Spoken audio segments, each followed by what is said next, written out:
देखिए, अगर दो शरीर रगड़ खा रहे हैं तो सिर्फ चमड़ी छूती है, ठीक है। मैं लोगों के साथ उस तरह के रिश्ते रखता हूँ जिनमें मेरी जीवन ऊर्जा उनकी जीवन ऊर्जा के साथ स्पंदित होती है। जिन पौधों में बहुत जल्दी फल आ जाते हैं वे कभी भरे पूरे पेड़ नहीं बन पाते।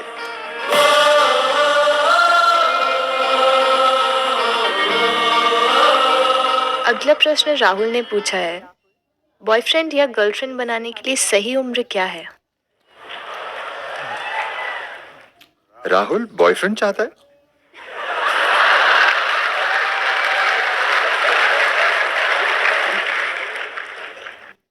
It's legal. ये कानूनी है।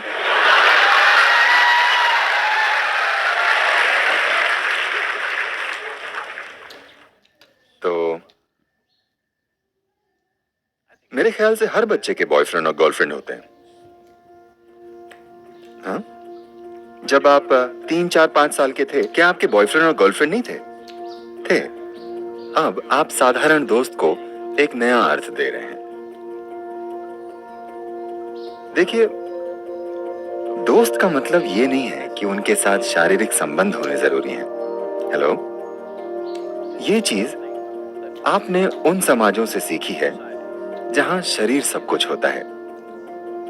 देखिए, ऐसा क्यों है कि आज ऐसी स्थिति हो गई है? ऐसा सिर्फ अमेरिका में था, मगर आज ये हर जगह है। अगर आप रिश्ता शब्द कहते हैं तो लोग सोचते हैं कि ये शरीर से जुड़ा रिश्ता है। क्या अभी आपके साथ मेरा रिश्ता नहीं है? क्या अपने माता पिता, अपने दोस्तों, अपने शिक्षकों के साथ आपका रिश्ता नहीं है? आपका रिश्ता नहीं है? हेलो, हाँ, मगर आप कह नहीं सकते। अगर आप कहेंगे मेरा अपने टीचर से रिश्ता है, वे सोचेंगे ओ तुम अपने टीचर के साथ कुछ हैंकी पैंकी कर रहे हो। आप ऐसे क्यों बन गए हैं? देखिए, समस्या सिर्फ ये है, आपके हार्मोन्स ने आपकी समझदारी चुरा ली है। अगर मैं कहूं आप मेरी दोस्त हो तो मतलब क्या मुझे आपके शरीर से खेलना जरूरी है? क्या ये जरूरी है? हेलो, क्या हम दोस्त नहीं हो सकते?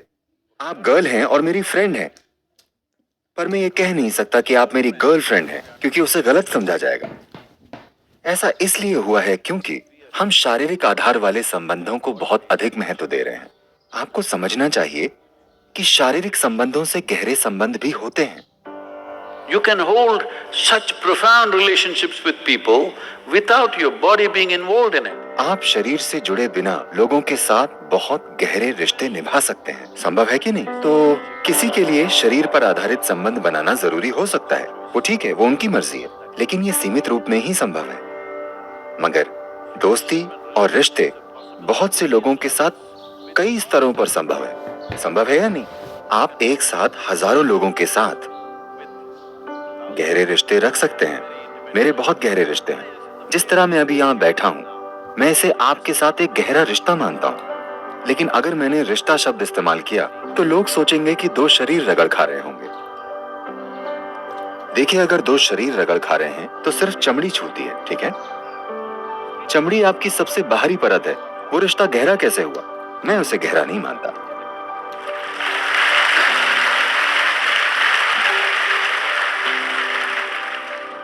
मैं लोगों के साथ जुड़ सकता हूं, सिर्फ उनके मन और भावनाओं से नहीं, उनकी पूरी गहराई में, उनकी जीवन प्रक्रिया से। मैं लोगों के साथ उस तरह के रिश्ते रखता हूं जिनमें मेरी जीवन ऊर्जा उनकी जीवन ऊर्जा के साथ स्पंदित होती है। वो रिश्ता गहरा है, वो वाकई गहरा है। शरीर का रगड़ना ठीक है, जीवन के एक चरण में वो एक जरूरत हो सकती है, ठीक है। हम उसे सही या गलत बताने की कोशिश नहीं कर रहे हैं, ये आपकी पसंद है, मगर उसे दोस्ती का आधार मत बनाइए। तो आप अपने आसपास की हर लड़की और हर लड़के के दोस्त क्यों नहीं हो सकते? हेलो, तो मुख्य रूप से आप पूछ रहे हैं कि मुझे किस उम्र में सेक्स की ओर झुकाव वाले रिश्ते बनाने चाहिए, क्या यही सवाल है? मगर मेरे ख्याल से ये आप अपनी और दुनिया की बड़ी सेवा करेंगे अगर आप इसे बॉयफ्रेंड गर्लफ्रेंड कहना छोड़कर कुछ और कहें। Your what? इसे अपना रोमांस या प्रेम संबंध या कुछ और कहें, क्योंकि ये बहुत महत्वपूर्ण है। Friend. The word friend must be released from the body. दोस्त शब्द को शरीर से मुक्त होना चाहिए, वरना दोस्तियां नहीं होंगी। हर कोई इस तरह से होगा। अगर मैं कहूं तुम मेरी दोस्त हो, वो डर जाएगी बिना किसी बात, है ना? अगर मैं कहूं वो मेरी दोस्त है तो वो डरेगी, ये क्या चाहता है, ये मेरा दोस्त कैसे है। दोस्त शब्द को शरीर से मुक्त कर दीजिए, ये बहुत महत्वपूर्ण है। Let friendships happen all over. हर जगह दोस्तियां होने दीजिए। शरीर से जुड़े रिश्ते किसी एक व्यक्ति के साथ होते हैं, वो अलग चीज है, वो आपकी मर्जी है किस उम्र में। देखिए, जब आप पढ़ रहे होते हैं, अगर आप जीवन के इस चरण में इन साधनों को अपने हाथ में नहीं लेंगे, मेरी बात मानिए, आपका ही शरीर, आपका ही मन जीवन भर कई तरीकों से आपको ही धोखा देगा। आप उन पर सवार नहीं होंगे, वे आप पे सवार होंगे। ऐसा नहीं होना चाहिए।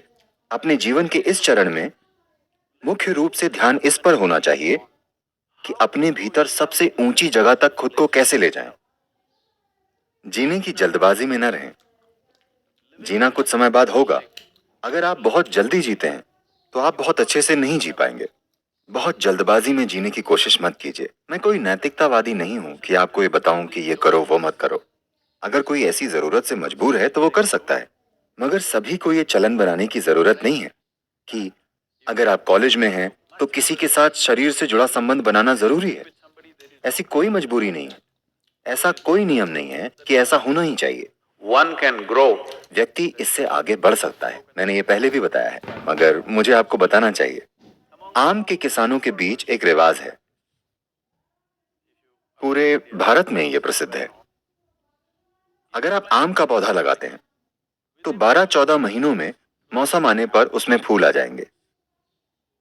आम का किसान बड़ी मेहनत से हर फूल को पौधे से तोड़ता है, क्योंकि अगर आप उसे बढ़ने देंगे तो उसमें फल आ जाएंगे। इस नन्हे पौधे में 1-2 फल आएंगे। जिन पौधों में 3 से 4 साल तक फल नहीं आने दिए जाते, वे भरे पूरे पेड़ बनते हैं और उसमें ढेर सारे फल आते हैं। जिन पौधों में बहुत जल्दी फल आ जाते हैं, वे कभी भरे पूरे पेड़ नहीं बन पाते। तो एक आम के किसान में ये बुद्धि होती है, वो हर फूल को तोड़ता रहता है। इसी तरह इंसान को भी जीने की हड़बड़ी में नहीं होना चाहिए।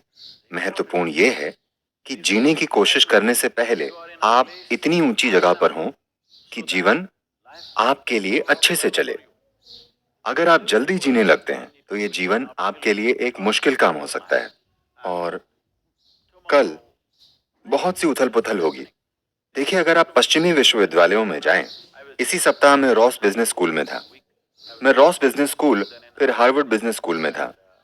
और अगर आप वहां देखें, मुझे नहीं पता कि प्रतिशत क्या है, मगर लोग मुझे बताते हैं, या अगर आप सिर्फ इधर उधर देखें तो आप देखेंगे कि वहां अधिकांश चेहरे भारतीय, चीनी, And like this. सिर्फ 40% के करीब कॉकेशियन नस्ल या अमेरिकी श्वेत होते हैं। हालांकि बहुसंख्यक जनसंख्या उनकी है। ऐसा इसलिए हो रहा है, इन भारतीय परिवारों और चीनी परिवारों के बच्चों के पास एक सपोर्ट सिस्टम होता है और उन्हें 25 साल या उसके आसपास तक अपने माँ बाप के साथ रहना होता है, जब तक वे यूनिवर्सिटी की पढ़ाई खत्म नहीं कर लेते। मगर आमतौर पर श्वेत परिवारों में 18 साल के होने तक लोग परिवार से निकल जाते हैं। वे सभी अपने पार्टनर्स के साथ रहते हैं। वे भावनात्मक चीजों से गुजरते हैं, उसके लिए उन्हें पैसे कमाने पड़ते हैं और हर रोज शाम उन्हें अपने पार्टनर्स का ध्यान रखना पड़ता है। लाइब्रेरी जाने का समय नहीं, पढ़ाई का समय नहीं। सभी टॉपर भारतीय, यहूदी और चीनी होते हैं। आप अमेरिका के सभी विश्वविद्यालयों में देख लीजिए। तो इसका क्या मतलब है? बहुत से अमेरिकी यूनिवर्सिटी की पढ़ाई तक पूरी नहीं करते, सिर्फ इसलिए क्योंकि उनके पास बॉयफ्रेंड और गर्लफ्रेंड है। और ये हमेशा सही नहीं चलता। चीजें होंगी, रोज की उथल पुथल, समस्याएं, ये चीजें हर दिन होती हैं। कि ये आपके जीवन का वो समय है जब आपके अंदर ऊर्जा का स्तर सबसे अधिक होता है। अपने जीवन के इस चरण में अगर आप अपने भीतर एक फोकस और संतुलन बनाते हैं तो ये ऊर्जा किसी शानदार चीज में बदलेगी। लेकिन जीवन के इस चरण में अगर आप फोकस और संतुलन नहीं लाएंगे और उसे मान लीजिए 40-45 साल की उम्र में अर्जित करेंगे, तो आपके पास उतनी ऊर्जा नहीं होगी। ये चीज युवा नहीं समझते। उन्हें लगता है कि ऊर्जा का ये स्तर जीवन भर रहेगा।